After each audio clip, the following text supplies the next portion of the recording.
Fala galera, a pílula de hoje é de física, associação de resistores. Bom, para essa pílula é importante você ter os conhecimentos da pílula sobre corrente elétrica e leis de Ohm. Sugiro que você dê uma olhada lá. Para a gente entender a associação de resistores, a gente tem que entender que associar resistores é colocar resistores em um mesmo circuito elétrico. E quando você põe mais resistores no circuito, você está limitando a corrente que vai passar por esse circuito.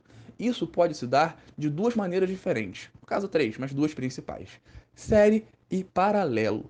Quando eu associo resistores em série, a corrente elétrica que vai passar por eles é a mesma para todos os resistores. Porém, a tensão vai se dividir. A tensão se divide entre os resistores quando estão em série. Quando eu coloco os meus resistores em paralelo, a corrente que vai se dividir, a corrente não vai ser a mesma, ela se divide entre os resistores, porém a tensão vai ser a mesma para todos. Tem aí o cálculo do REC, ou seja, resistência equivalente. Se estiver em série, a resistência equivalente é igual à soma das resistências, enquanto no paralelo, o inverso da resistência equivalente, ou seja, o inverso do REC, é igual a 1 sobre R1 mais 1 sobre R2, ou seja, o inverso das resistências. É tranquilo pensar. Série, só somar. Paralelo, o inverso somado. Beleza? Trouxe esse exemplinho que a gente vai enxergar de maneira mais fácil. Para você saber se está em série ou paralelo, você tem que colocar letras no seu circuito. É um método mais simples.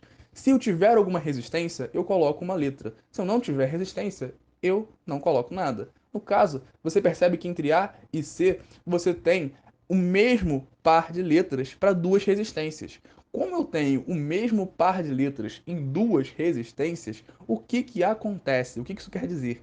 Quer dizer que elas estão em paralelo. E entre AC e CB, eu tenho que letras diferentes, AC e CB, ou seja, as resistências R1 e R2 que estão em paralelo entre si estão em série quando a gente considera a resistência 3. Isso é que nós chamamos de um circuito misto, ou seja, uma associação mista de resistores. Já pegou a manha? Para calcular qual é a resistência equivalente, o que está acontecendo aí, primeiro você resolve em paralelo, depois você resolve em série. Você vê que até o paralelo está mais destacado aí no primeiro momento. Então, primeiro você vai calcular a resistência equivalente entre R1 e R2, e depois você vai calcular a resistência equivalente desse R1 e R2 mais R3. Por que mais? Porque o cálculo de resistência equivalente, quando está em série, é só somar. Como R3 vai estar em série com o equivalente entre R1 e R2, logo eu somo e eu obtenho a resistência equivalente do circuito. Beleza? É só isso. Materinha muito bonita. Muito obrigado e até a próxima. Valeu!